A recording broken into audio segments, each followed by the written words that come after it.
What could happen if the Saudi-Egypt-Somalia alliance is fully implemented? The Horn of Africa has entered a new and critical phase. New alliances are forming, competing interests are colliding, and global powers are closely watching one of the most sensitive maritime corridors in the world today, the Red Sea and the Gulf of Aden. This is no longer a peripheral region. It has become a central arena in global geopolitics, where security, trade, and power projection intersect. This alliance is not built on friendship, ideology, or free political favors. It is rooted in hard strategic calculations tied to maritime security, global commerce, and control over vital sea lanes. At its core lies the security of the Red Sea and the Bab al-Mandab Strait, the protection of international trade routes, the containment of Iran and the Houthi movement, and ultimately the effort to counter Israeli and Emirati attempts to expand their influence along the Red Sea and the Bab al-Mandab corridor. If this alliance materializes, it could fundamentally alter the balance of power in the Horn of Africa. Somalia's territorial waters, long vulnerable and poorly controlled, could become significantly more secure. For the first time in decades, the Somali state, previously constrained by political fragility and limited military capacity, may be able to leverage its strategic geography as an asset rather than a liability. Somalia's location would no longer be a weakness exploited by others, but a bargaining chip within a broader regional security architecture. From Ethiopia's perspective, this alliance represents a new and serious pressure point, particularly in light of Addis Ababa's controversial maritime ambitions. Any attempt by Ethiopia to secure access to the sea outside internationally recognized frameworks would now face coordinated resistance. Djibouti, meanwhile, would not be immune to the consequences, as the alliance could intensify competition over maritime dominance and reduce Djibouti's long-standing monopoly over regional port and transit services. For Somaliland, the implications are even more profound.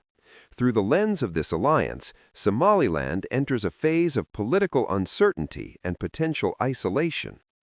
Saudi Arabia and Egypt, two of the most influential states within the Arab League and the Islamic world, have consistently reaffirmed their support for Somalia's territorial unity. This alignment places Somaliland in a vulnerable position diplomatically and economically. Berbera Port, one of Somaliland's most valuable assets, could be used by Saudi Arabia as a pressure tool, potentially leading to a sharp decline in Somaliland's revenues and strategic relevance. If the alliance were to escalate further and provide Somalia with military backing aimed at reducing the influence of armed actors operating outside the authority of the federal government, however difficult this may be in practice, the United Arab Emirates could find itself under intense regional pressure.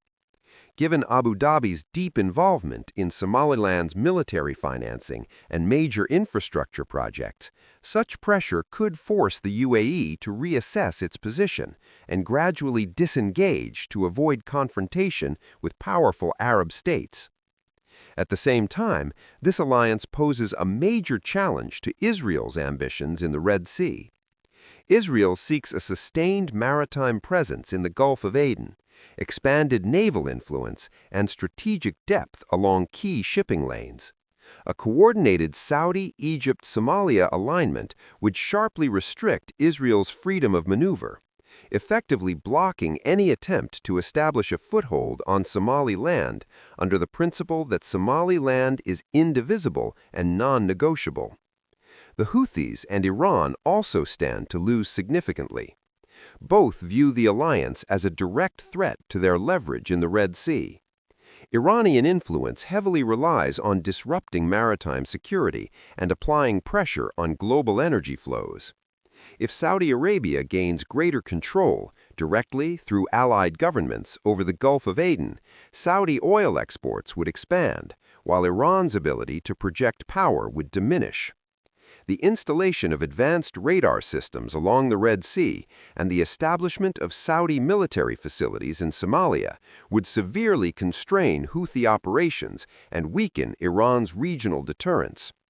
For Somalia, the benefits could be transformative. The country could emerge as the backbone of Red Sea security, receiving substantial support to rebuild and equip its land and naval forces. Effective control over its coastline would reduce foreign encroachment, piracy, and illicit trafficking. Direct Saudi investment, combined with enhanced military capacity and increased diplomatic weight, would elevate Somalia's position on the regional and international stage. Saudi Arabia's interest in Somalia is neither symbolic nor temporary. Reports indicate that Riyadh is exploring the possibility of taking over Mogadishu port, potentially replacing Turkey's role and transforming it into Saudi Arabia's primary logistical and commercial hub in the Horn of Africa. Las Karai has also been mentioned as a possible site for a future military facility, further underscoring the depth of Saudi strategic planning in Somalia. Recently, Somalia's Minister of Defense signed an agreement with Qatar, raising an important question about whether Doha can realistically fill the vacuum left by the UAE.